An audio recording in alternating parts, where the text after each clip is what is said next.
Guys. Hey, kids.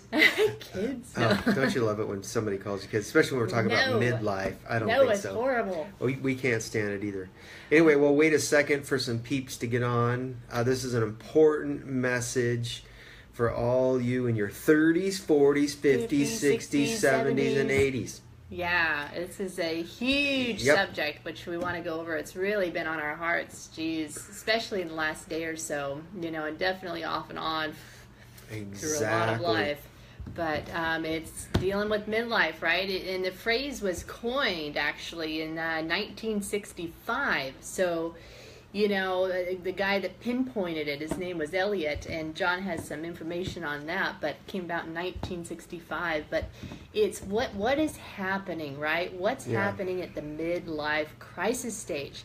And it's happening even early into the 30s, they say. Because of technology, because of wisdom, because of, the knowledge that's increasing in the earth and the stress and everything else. Yeah, and... That's right, Nathan. Bald guy. Hey... And then what each generation's advancing, right? And so things are happening a lot quicker. And we even watched a TED Talk this morning called what was it called? The not midlife, but the quarterly life. A lot of the millennials quarterly life crisis. Are talking about this. The midlife. The millennials are having midlife crises. Can you believe it? It's way quicker because they're coming to the reality of it sooner because they saw their parents wait too long, right? They're like, I'm gonna find out what this is going on. What's going on? What's going on inside me? Okay, so are you ready? Are y'all ready for this? This is going to be good, Debbie. That's right. This is going to be good. Why? Because I'm a midlifer. And she is too. She's younger, but she's hit that mark where it's no longer the midlife crisis that we're talking about is in your 50s and 60s where the guy runs off with the secretary and the woman goes and buys 18,000 pairs of shoes kind of thing, and then wears spandex and short skirts when she's, 50 and 60 years old and like she's 15 again. Those things can happen. Yes, we know that. We see that. We hear that. What's happening underneath, right? What's causing that to happen? Exactly. So we're gonna talk about this. We're gonna dive right in. But you have one definition, don't you? I put one down of crisis because and it says crisis is a time when a difficult or important decision must be made, a critical point, a turning point, a crossroads. Right? You're at a crossroads, and many people say, "Is this all there is?" And it's the two sides of the pendulum, right? It's one side is they've had massive accomplishments. They graduated from Yale or Stanford or any of those ones. They've become an attorney or a doctor. These amazing careers, right? And they've been written up in the newspapers or journalism and won awards and they now have the wife, the car, the kids, the dog, the house, the American dream, right? But yet they're dissatisfied inside, miserable, and they feel horrible that there's this ungratefulness, even with Jesus, right? There's this entitleism, and they're like, I should be grateful for everything I have right now. What's wrong with me? What's wrong with me? What's wrong with me? What's going on here? Exactly. And it goes deeper, right? It goes deeper to what you're here for, right? Yeah. What you're here for. Why am I here? It's probably the number one question asked in the whole entire planet. Why? Why am I here? Yeah. It's so good because the reason why I said even with Jesus is because people are miserable, having burnout and midlife crisis, even with Jesus, well-meaning Christians. You're still in this. He's in you, but you're still in this too. You're still in this stuff right here, the wrinkles and I'm not going to point that out. Anyway, listen to this. Part of this article says it's important to understand the difference between a midlife crisis. There's two things going on, and maybe you're one of these, or maybe none of these, but rest assured you know somebody that is. So share the crud out of this video, please, because you're going to know somebody that's 30 and in a midlife crisis, 40 and in a 50. Midlife or 50, 60, 70. Okay? Listen to this. It's important to understand the difference between a midlife crisis and a midlife stressor. Yeah. Some of you might be saying, I got a lot of stressors in my life. Midlife is the time from approximately 45 years old to 64. Now, that's just a generalization. We know that because knowledge has increased, technology is more rapid than we can keep up with, it goes to a younger age. And the missing parents, and where kids have had to raise themselves with the millennial structurization. Well, that was a big word, wasn't it? Okay, however, many midlife stressors are often labeled as a midlife crisis. Day-to-day stressors are likely to add up and be thought of as a crisis, but in reality, it's simply an overload. Yeah, that's really exhaustion, right? Exhaustion, working 2 or 3 jobs, trying to keep up with the Joneses and pay the bills.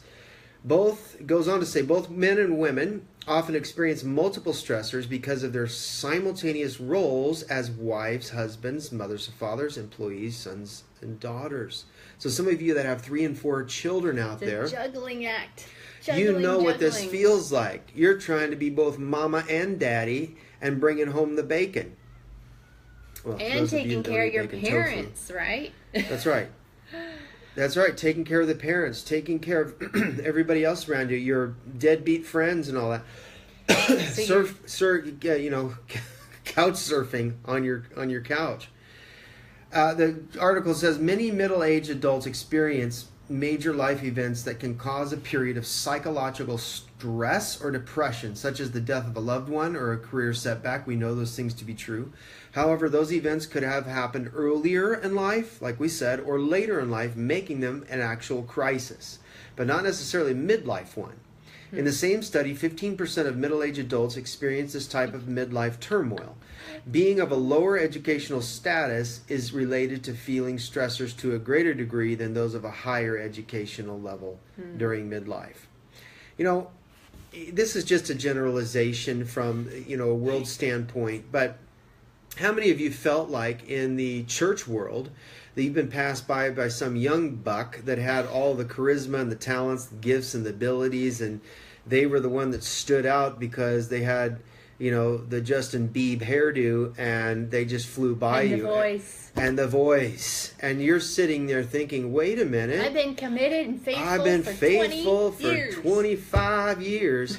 And I've got wisdom in me. And that may be true. You've got wisdom and understanding, revelation, and some common sense. And you're sitting here going, why are they passing me by? Well, this is where deadly comparison happens.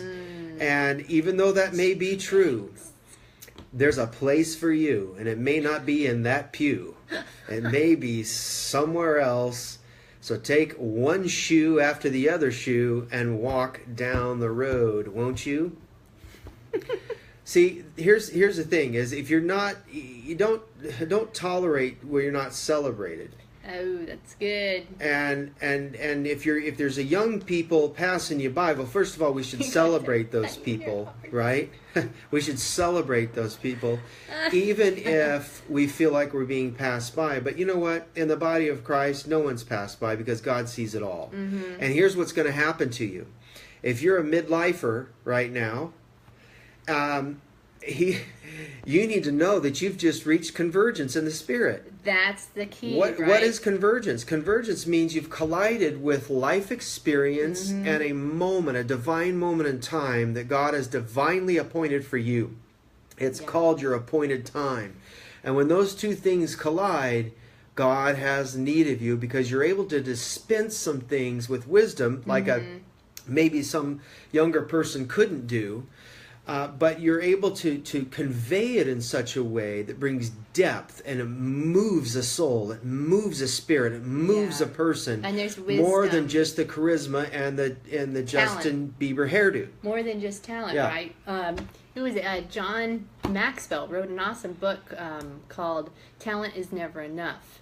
And it's a good one. So key, and that's why this is such a vital time for you guys in this stage of midlife, because of the convergence. And that's why the enemy's so after you mentally. He's trying, and with pressure and dis-ease, right? Dis-ease attacking your body. There's just a dis-ease, a dissatisfaction, all meant to try to get you to quit and snap before the convergence takes place. The whole point is the enemy is trying to get you so bound by hope deferred, that he can snuff out your light, right? Snuff out the flame right at the and moment. the fire and desire. Yeah. And that's why you have this state of just apathy and no motivation, right? And so you're thinking, how can I live my dream? How can I do anything?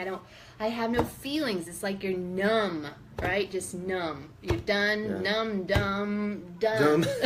Not dumb. No, feeling dumb. Numb, yeah, feeling dumb, not dumb. Y'all ain't dumb. No, but you know what I mean. And so too many words. Say that fast one time. Yeah, but yeah, and it's true. It is so true, you guys. We know of so many people, including those real close family members, that are in that time span, and they're just checked out. They're numb because they feel like life has passed them by. The good years are over with. I don't have any energy left because the kids sucked it dry, or just life and stress and the job and everything else in between. ISIS, you think ISIS is going to take over the world? Can I just tell you a little something on that? Go ahead, dear. Tell them. We already won. Right. ISIS is done. So don't let that stuff freak you out, thinking that, what's the point? I might as well just hide out in a cave and eat beans with everybody else. Don't do that for more reasons than one. But you hide out, and you don't want to come out because you think something bad's going to happen. Let me tell you. Let me tell you something. Let me tell you something. Let me show you something. Fire Marshal Bill. Jesus is who he said he is, or he's not. It is finished. Therefore, we run a victorious race, and we have the greater power. We all know that. So we're just here to encourage you, midlife wonders of the world, that there is so much more. Listen to this. Here's more of the crises part, and then we'll get into the good stuff. Individuals experience a midlife crisis may feel, now get this, may feel a deep sense of remorse for goals not accomplished. Huge, right? Yeah, that's a big deal, right? How many of you out there, show of hands, feel like a failure? Feel like a failure because all of your young, vibrant, vivacious, energetic years have passed you by, and you're sitting there going, oh my goodness, half my life is gone. I never expected to be in this place. I never expected to be here with 20,000 kids and 3 car payments and 15 mortgages. And not to mention the credit card, the clothing department credit cards and all the rest. Look, you've got to look beyond that and say, wait a minute. These are just things. This is just stuff that can be removed. Right? By elimination. But your calling is not going to be removed. Yeah. My gifts and callings are irrevocable, the book says. And because that's the case, you are going to be gnawed at on the inside until you do this thing. And so, what are your choices? What are our choices?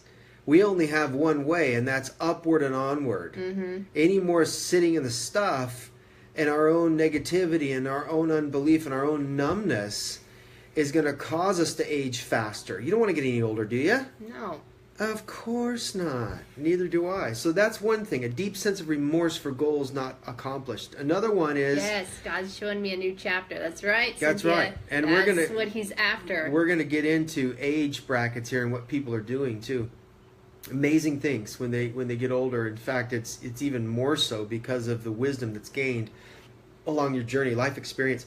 Okay, so individuals experiencing a midlife crisis may also feel a fear of humiliation among more successful people. Okay, that's like we talked about. If you're in a church where there's a lot of young people and you're not being utilized as a voice of wisdom, or you just feel insecure, or the workplace or your business, wherever you're at, and you feel insecure because somebody's going after it and they're choosing them over you, this can feel like humiliation. But again, it's a feeling. If you let it overtake you, then you'll feel insecure. You'll feel humiliated. And chances are you may be humiliated. But guess what? This is the time to have some resolve. You know, there's a word solve in resolve. Yeah. It's time to solve the matter within your soul. And find a solvent. you're going to have to find the solvent, find the resolution in order to grab some grit on the inside of you. And as Brian Ward would say, become unbreakable in the ring. Right, Brian? He would say something like that. Something.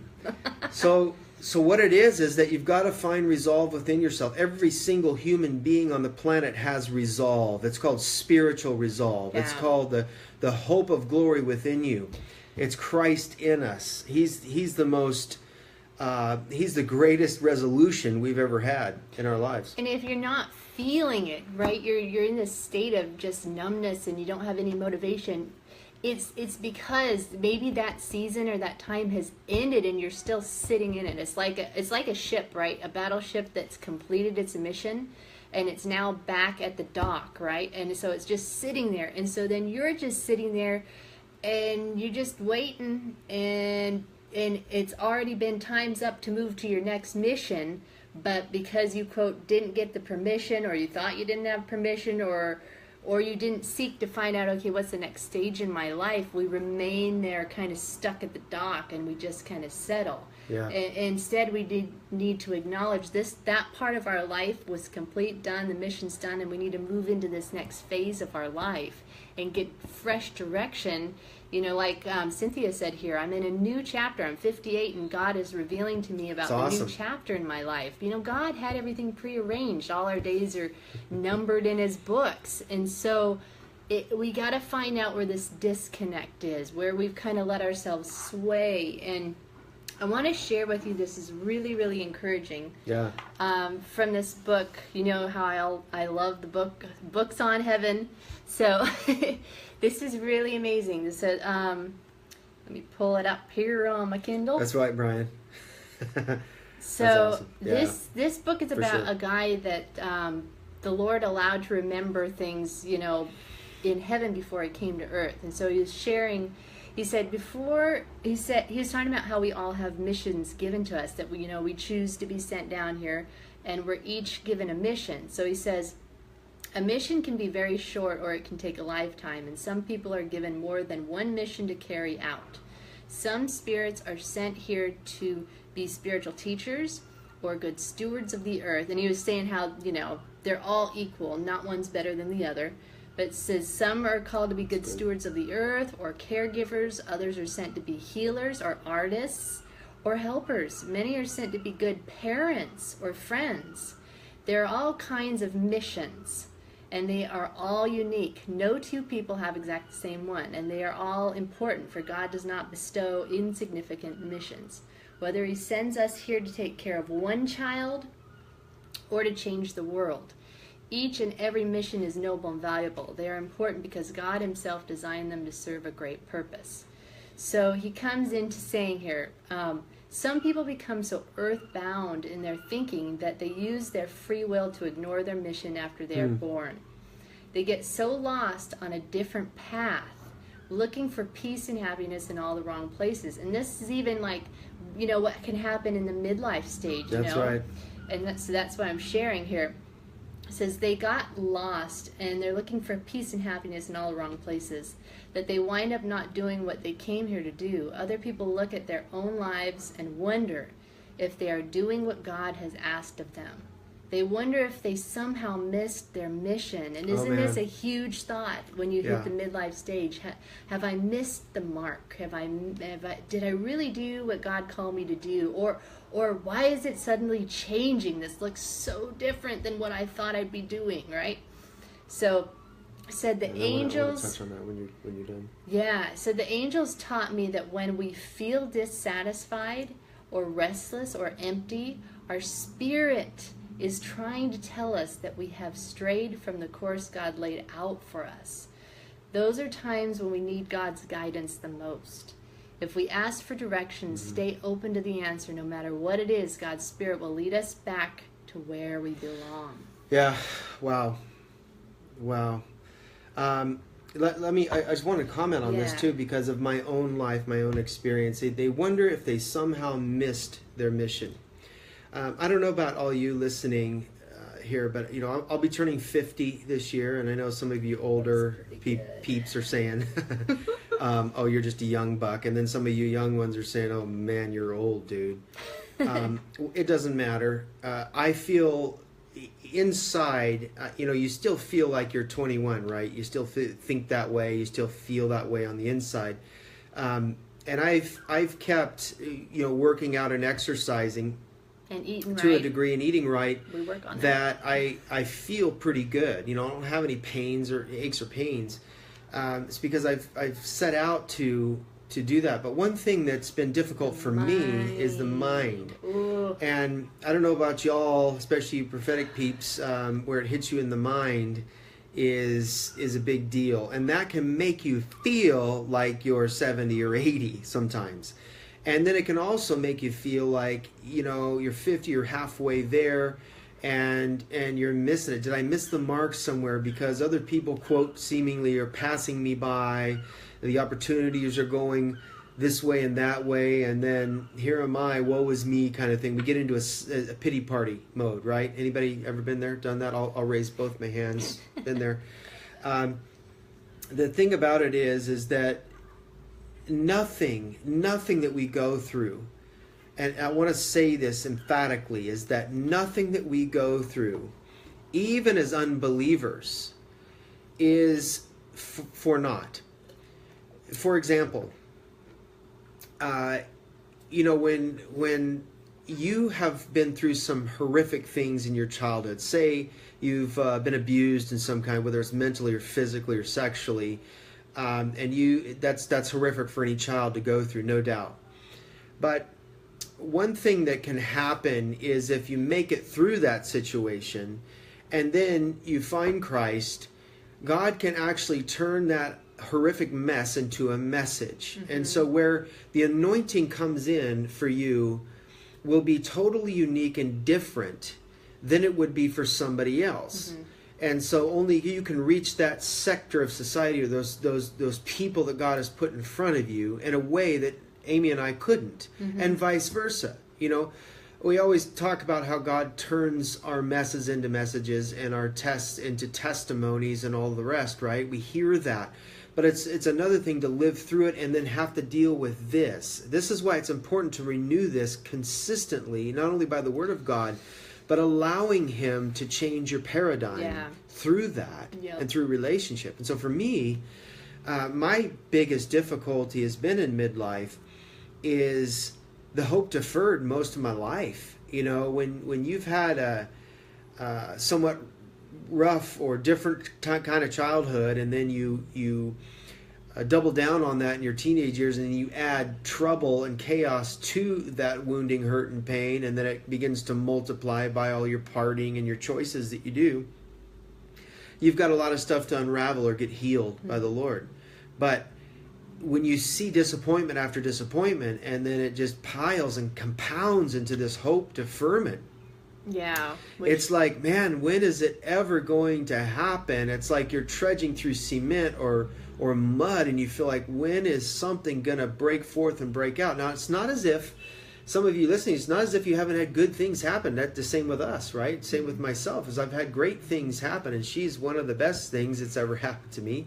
So there's good things that come to us, but you know what I'm talking about. It's the core of why you're here. You want to gain your stride. You want to hit your stride like Jordan in the air, or an Olympic runner pressing past the boundaries to hit the finish line. And we can go on down the list, right, of all of these people that are hitting their zone.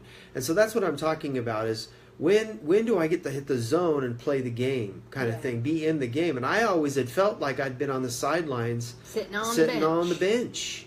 And that's what this midlife thing will make you feel like. But that's a lie. It's a lie, because what's happening is you're developing like depth and wisdom and understanding. Jesus waxed strong in spirit when He grew, right? So another thing that'll happen, what it'll make you feel like in a midlife crisis is, here's a big one, a heightened sense of sexuality or lack thereof.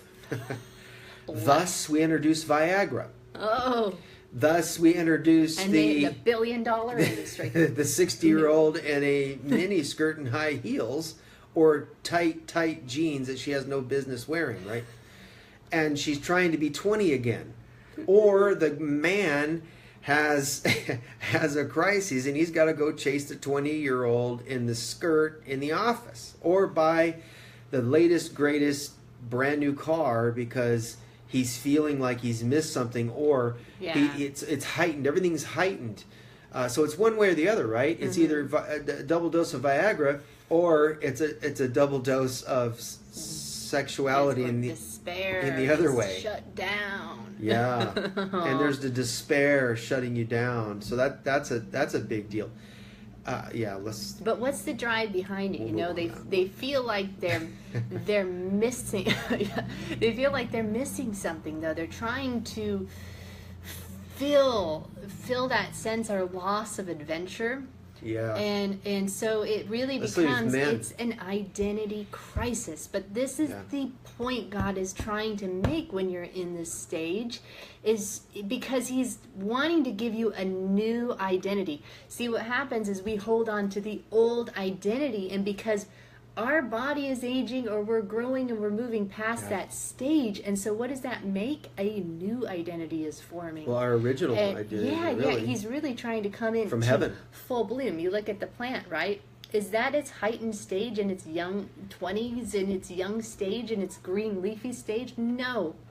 There's a full bud that's ready to come out and bloom and have this vibrant, rich colors, and that's when the fragrance is released. You know, oftentimes we think that's in the 20s or 30s. It's like, no, that's just the little leafy greens.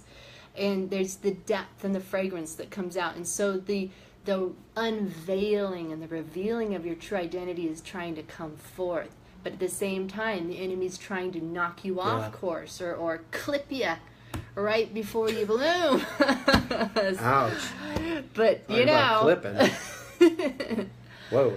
Hello. But Debbie, identity crisis. Yeah, Debbie, I've learned a lot on that bench. Yes, we do learn a lot on the quote bench, so to speak, because if we're willing to process it, right? Yes, if we're willing to not become resentful or bitter. And here's the thing.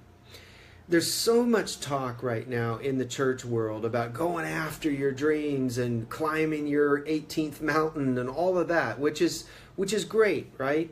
But many times when people hear that, they're still in an orphan mindset or an orphan stage or an immaturity, and they run ahead of God. And that's on another video that we did with more of that in depth, where I talk about climbing the mountain and Jesus is still at base camp whistling Dixie, you know.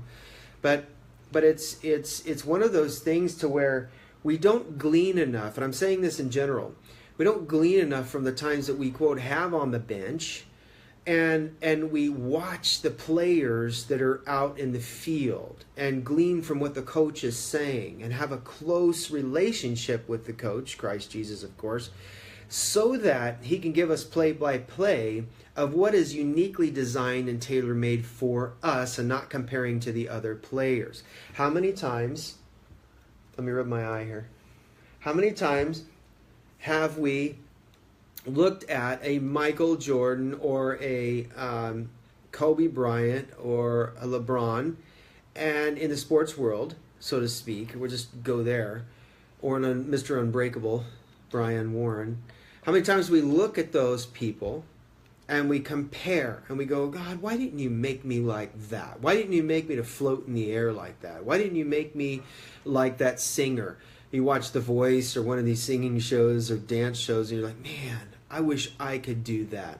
Well, wishing for something and actually being something are two different things. Michael Jordan wasn't always as great as he was in basketball. 10,000 hours on the court practicing dribbling and longer made him what he was, but nevertheless he had a gift as well. And so this is where you've got to look at this thing as a midlife person and say, if you're feeling a deep discontentment, you're feeling like checking out, or you're numb, or it's never going to happen, this is where it's time to go into the depth of your bench sitting and see what all of this is meant for your life.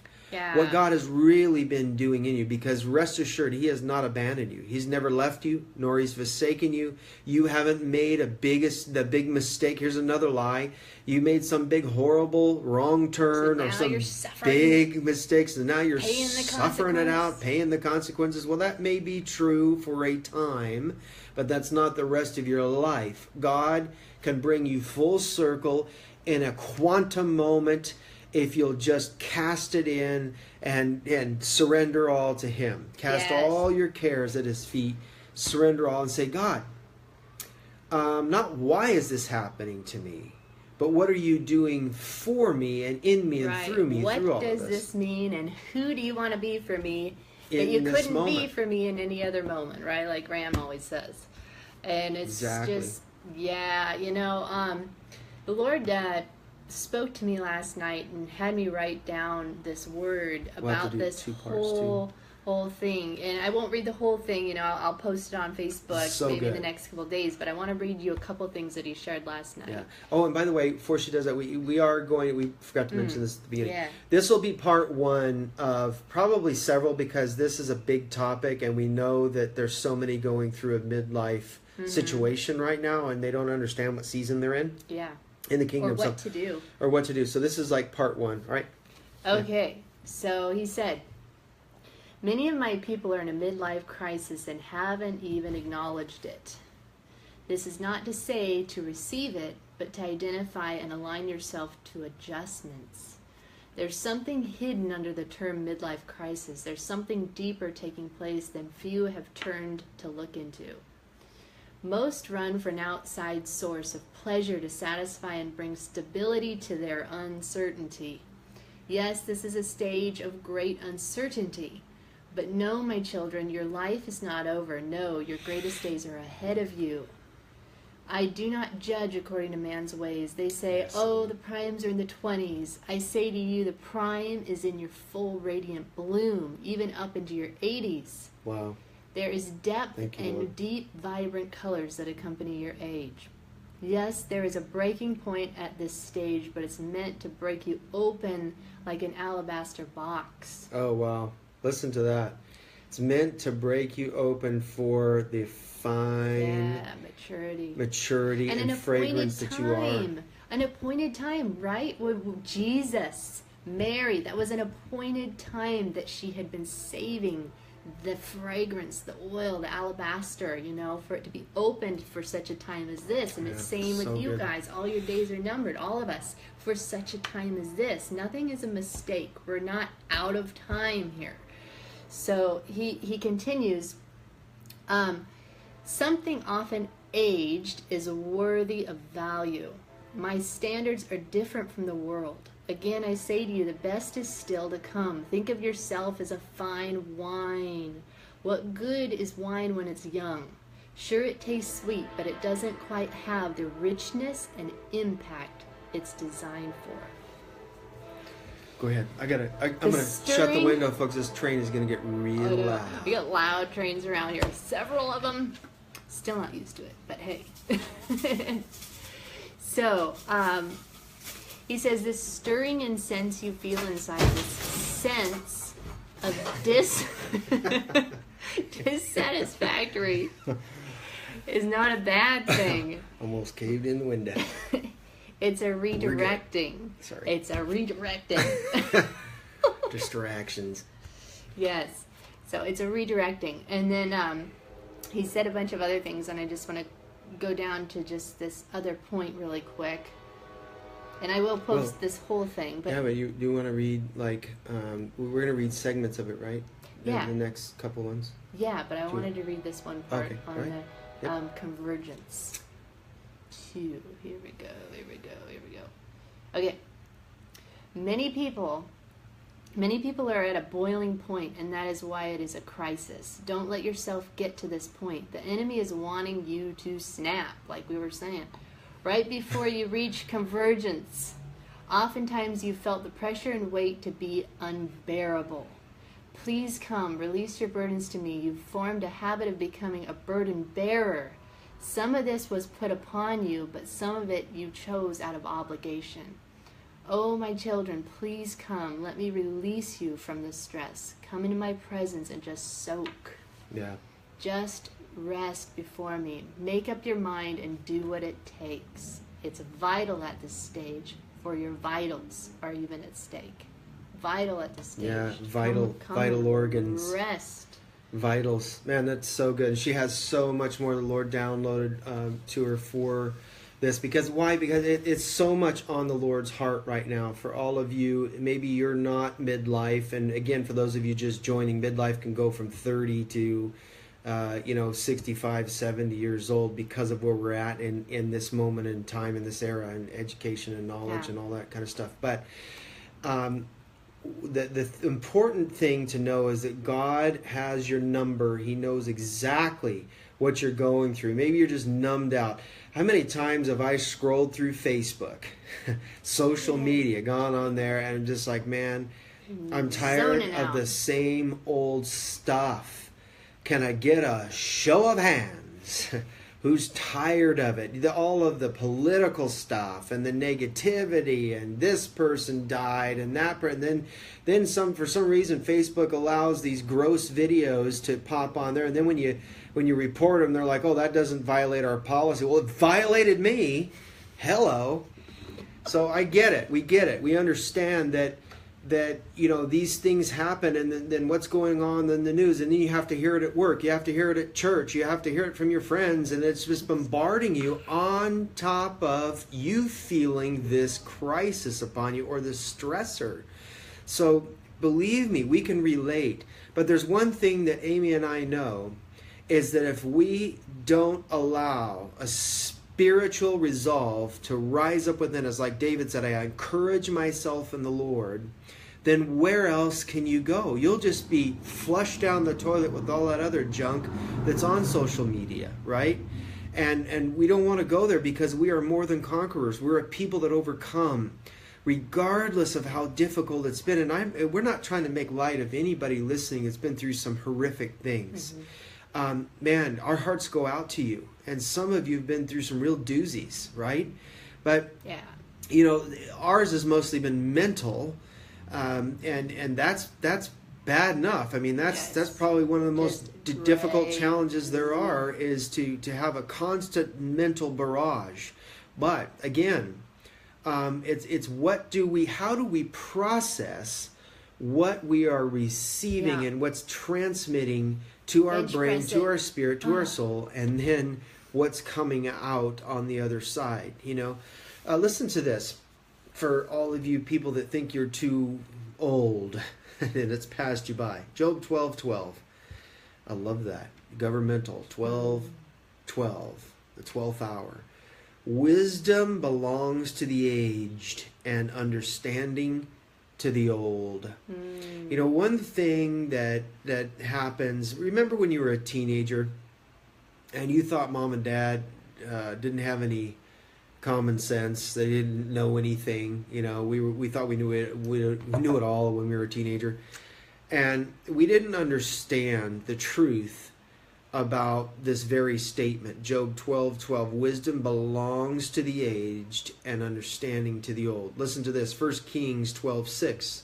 There were some older men who had helped Solomon make decisions when he was alive. So King Rehoboam asked these men what he should do. He said, how do you think I should answer the people? So there were some older, more matured and wise men helping Solomon. And Solomon is noted as being the wisest king that ever lived. Solomon is known as the proverb guy, right? He's known as the one that lays it all out, and we're dumbfounded by the Proverbs and by the many writings that he did that aren't even located there. So the point is that if you are older in age, then you've learned some things. We've learned some things by walking down the path that we have. We've learned how to overcome some mistakes. We've learned what not to do and what to do. And of course, we're still growing. We're still learning, right? The moment we stop, we become stagnant. Yeah. But the whole idea of this wisdom that belongs to the aged. There's so much more that God has for you. Not only trying to get it to you through all of your numbness and your numb state, or the checked out mode that you are, but also through you. You know, it's amazing to us. You know, we've worked in the retirement industry, in the property management field, as well as ministry like this, is that we ask the greatest generation, those that are in their 70s and 80s, they call it the greatest generation because of a lot of reasons, but one of the reasons is because of their work ethic and their people skills, and the way that they were always accommodating the please and the thank yous, and going in and opening up the doors and being perfect gentlemen and all of that kind of thing. And of course they had their issues as well as every other generation. But one thing we tried to do as we go to them and ask them, hey, we know that you have a lot of wisdom. You have a lot of life experience. We'd love to glean from that, pull it out, and put it on record, whether it's in a writing or audio or video, so that we can preserve that and send it down to the next generation and leave a legacy, right? But they were always like, oh no, I don't have much to I don't have give much to or say. I don't have much to give. I'm still trying to figure it out. Yeah. It's like, And what? still trying to figure it out. Well, that may be true to a degree, but I tell you what, a lot of this false humility stuff has got to go. So Yeah. some of you struggling with that very thing. Oh, I don't have much to give. Or thinking it's not good enough. And it's not good enough. You know, you young bucks can do it, kind of thing. Or I'm just going to let my son and daughter or my nephew do it. No, then you buried it, right? It's going to go in the grave and nobody got to glean from it, right? You don't want to take your fruit to the grave. It's meant to seed, right? Meant to seed. That's right. Multiplication. Cynthia said she actually buried a son, a daughter, and the list goes on, but God still has life for me or I wouldn't be here. Wow. Sorry to hear that, Cynthia. But yeah, it's true. Life, and there's a message in that, right? There's some nugget of wisdom to be extracted through that, and one of those very things is a tangible compassion that I'm quite sure that you have for people that have lost a son or a daughter. Right, Cynthia? Mm-hmm. So pain into passion. Pain, turning your pain into purpose, turning your pain into passion is the very thing that can birth a life message. And so we are at a prime moment in this time to be able to convey that and exude that out of every pore of your being. And you're thinking, well, I could just hear somebody saying in the spirit right now, well, my pastor won't give me an opportunity, or my church doesn't allow for that. Look, the planet is much bigger than one voice telling you can't do something. So with respect and dignity and honor, you say thanks but no thanks, and you begin to share that outside of the four walls when I guarantee you God will open up an opportunity on the outside of those four walls. Now, again, you honor and you respect and you love people, right? We're not telling you to just go out and rebel, but there's always an opportunity. And so that excuse doesn't hold water. In fact, I need some water right now. You want some of my kombucha, dear? Yeah, we're just going after. after. Kombucha. This is kombucha. Anybody It's ever? It's a fermented tea. Good probiotics. So, It's tasty. You know, a lot of us in this time, we can feel trapped, right? Trapped, confused. We don't know which way to look up, down, side to side, and we're not hearing anything. You know, it could be that in this time, and you know, oftentimes we shut down because we're looking at the whole picture of how do I accomplish this Been there, done that. Wore the now T-shirt and didn't give it away. at my age, right? How do I accomplish this now? And we've got to simplify it and bring it down, you know, to practicality of building a house. It's each day, it's brick by brick, right? And so if you can somehow, first things first is get away with the Lord. I mean, we've got to stop making excuses of, I don't have time, I don't have time, I don't have time, I'm numbed out. I'm numbed out, you know. Even if you feel numb, you can go lay there. And if you fall asleep, at least you fell asleep in the Lord, right? I mean, you can just present yourself before the Lord, even if you feel numb. Mm-hmm. And just press forward to come away from Him, because a lot of times we have a hard time doing that when we've dealt with a lot of tragedy in life, and we feel as though God has rejected us, and so we end up turning to other things. And so we find it hard to go back into his presence because we can't handle another, quote, rejection of if we don't hear him, if we go spend time with him and God doesn't show up. It's just another weight of feeling not good enough or shame or see I'm out of alignment, I've messed up, God doesn't even want to talk to me. And we've got to press through that lie, because the reality is God already paid for every sin we would ever do. It's done with. He's covered us. He just needs us to come back in with him, and his presence will start burning away all those heavy weights, all the ropes, all the entrapments, just to get with him. Turn on some worship music and just soak. That's the number one spot to be, especially during this time, good. So you can hear his direction for the next phase in your life. Yeah totally. So it's so important, you guys, so important. Hey, all of you joined G.W. Bremer from Aloha Land. Hey, I want to say something to the 30-year-olds real quickly. The 30-somethings that may have tuned in, they saw the title, and you could be going through a quarter-life crisis or even a midlife crisis because of your maturity. And there's a lot of mature, younger people that actually blow the lid off of some of us older folks with their wisdom and understanding and revelation and knowledge. That's why I never could understand why pastors or people in the workforce won't go to them and say, look, I know you're loaded with wisdom because you've been using computers since you were right out of the womb, and you've had to go through a lot. So you've learned some things, so I'd like to learn some things from you. I still can't understand that. But anyhow, I want to apologize to you younger people that may be watching this, and if you midlifers listening want to pass this on or forward it on to the younger folks to hear this, then please do. But I want to apologize from the older generation to you, saying that we deeply apologize and repent from making you think it was the end of the world, making you think life was over, making you think you didn't have a future and a hope, because we were so stinking depressed and oppressed ourselves that we didn't know how to figure that out. And there's no excuse. We just apologize and we say, hey, let's do this together, because there is a whole lot of life left, and we can learn some things from you just as much, if not more, than you can learn from us that have been around for a little while, because we both need each other. And so if you've gotten a late great planet Earth monologue thrown at you somewhere and you thought it was over, and when you just got started, we're sorry for putting that fear and that dread and that oppression on you. That wasn't from God. The planet's not going to fall off the edge of the axis and disappear somewhere. Sorry, there's life left, and you've got a dream in you just as well as everybody else that's still yet to be fulfilled, and you're walking it out. So don't check out. Everybody listening to this, please don't have a checkout mentality. We just impart grace upon grace upon grace to you, and resolve.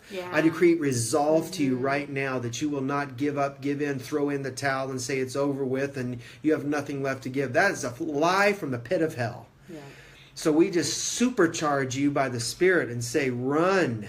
Run with the wind of the Spirit and live life the way you were designed to be lived, and let God live through you the way He had always designed it. I'm sorry somebody told you you couldn't do it and tried to slap some kind of defilement on you. We erase that from your life right now.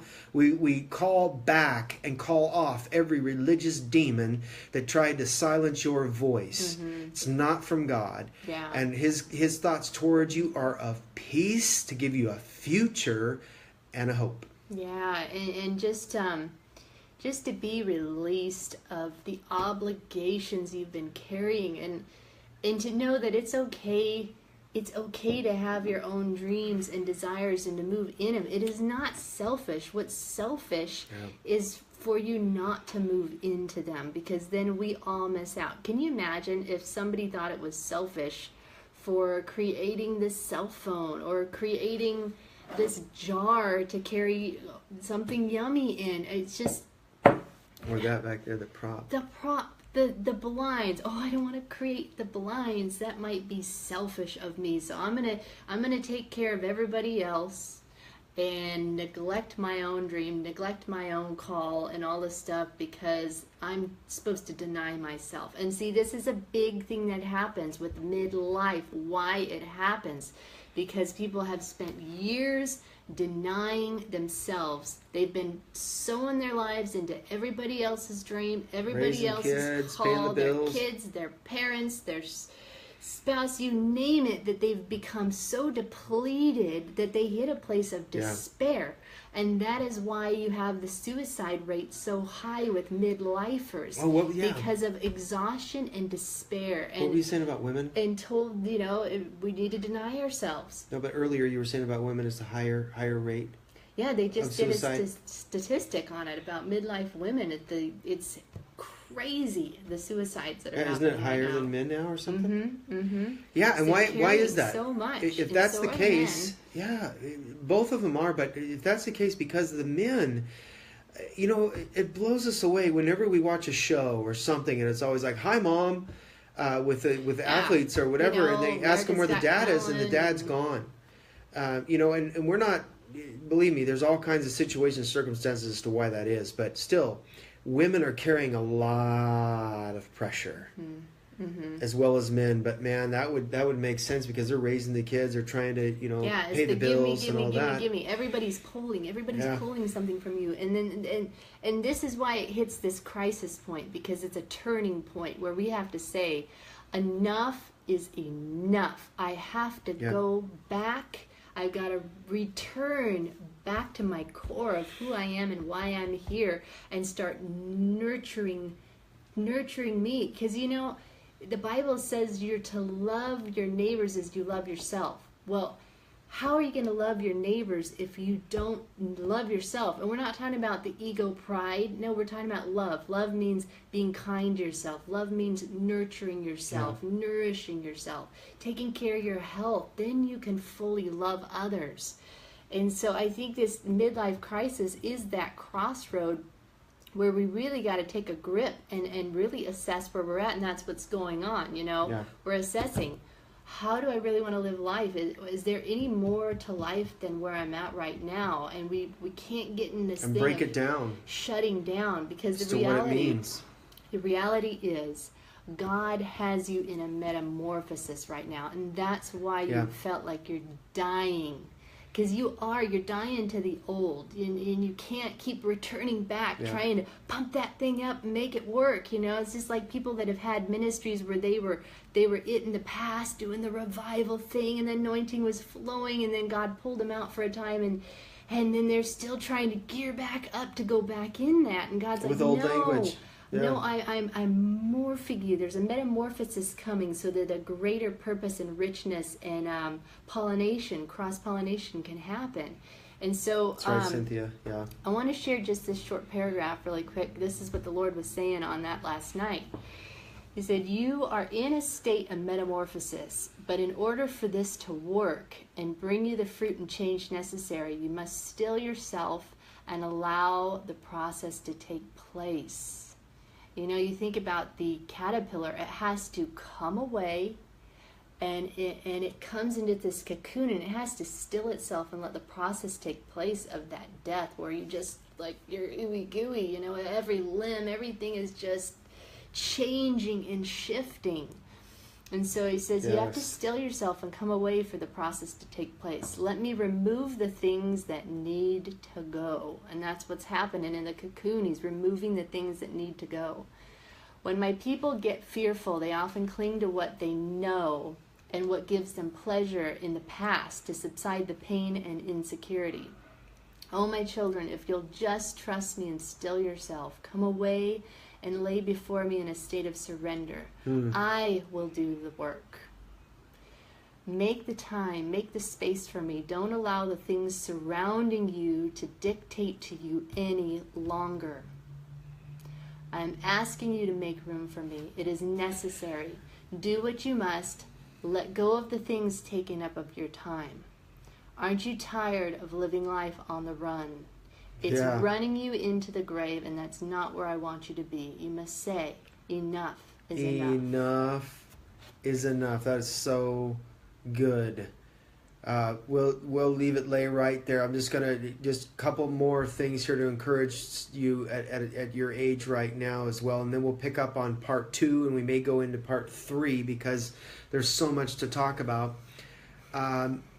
Okay, so for all of you 50-year-olds, I want to share a couple of things with you. If you're in your 50s, there was a man named Sir Francis Chichester who sailed around the world alone in a 53-foot boat normally manned by a crew of 6. He was 52 years old. Walter Hunt, at 53 years old, was an inventor and patented the safety pin that you and I know about now. At 50. At 53. See, the convergence. Convergence, wisdom, and life experience, and a moment of divine appointment. Here's another one. At age 56, a man named Mao Zedong founded the People's Republic of China. Can you believe that? 56 years old. Here's 57-year-old Frank Dobesh competed in his first 100-mile bike ride exactly 10 years after he was diagnosed with an inoperable brain tumor at 57. Now, Frank, Mao, Walter, Sir Francis could have all thrown in the towel because they were experiencing a midlife crisis of some kind. But no, they found out what was in them, the wisdom and the depth of what they were carrying. And they had some resolve, and then they stepped up to the plate and went after it. Now, a couple more. If you're 60s, if you're in your 60s, anywhere in there, at 62 years old, J.R.R. Tolkien published the first volume of his fantasy series, Lord of the Rings. So you Lord of the Rings fans, 62 years old. Wow. Can you imagine that? Can you dig it? A lot of people would think Dig it out! Dig it out! A lot of people would think that, man, he's just started. Yeah, or Kentucky Fried Chicken. You know the guy that did Kentucky Fried Chicken? He didn't start till, what was it? 80s. Was it 80s, 60s, 70s? Right in there. Look up his story. It's amazing. Anyway, he was older. Went through divorce, lost a bunch of things. That's right. He was washed up. And this was all in his life until, the day changed. He started Kentucky Fried Chicken. All right. Yes. Finger licking. At 66 years old, we all know this person, Noah Webster, completed his monumental American Dictionary of the English language at 66 years. Imagine if he would have thrown in the towel and said, I'm too old. We wouldn't have been looking up stuff on Google defined. Well, we may be, but we just be getting it from different sources. That's a dictionary, guys. Well, look at the Passion Translation. Brian Simmons, man. What God's doing in him right now at his age. So a lot. We can go on and on, but we want to drop it right there because we don't want to give too much in this part, but we're going to pick it up with part 2 in Are You Having a Midlife Crisis and Don't Even Know the next week or coming maybe weekend, or maybe next sometime. Tomorrow. Tonight. Hey, tomorrow. Watch for it. We never know. I just got to get cooled off here because it's blazing hot in here, and I've got to get some more water and take a break. So how are you guys doing? How are you holding up? Are you liking this? Is this speaking to you? Yes. Do you love me? What? No. Isn't that funny? We said that because somebody else says that. We so love you guys jumping on here, and this is just, we're all in this together, and it's just fun to journey together, and you guys join in with your feedback on here and your questions, the dialogue. It's great. So it's awesome. Your wisdom, we glean from your wisdom too, because we all need each other. We're all part of the body. Yeah. Each joint supplying. Hey, Kenda. Kenda, good to see you. Cynthia, thanks for comments. Debbie. Yes, Debbie, great stuff. All the rest. All right, we'll pick this up soon. So let it be a midlife awakening and throw the crisis to the wind. And go spend some time with the Lord, and you'll feel so much better. Put on some Julie True on YouTube. It's awesome for soaking music to be with him. Julie True. Julie True on YouTube. All right, love you all. We'll see you soon. All right, bye-bye.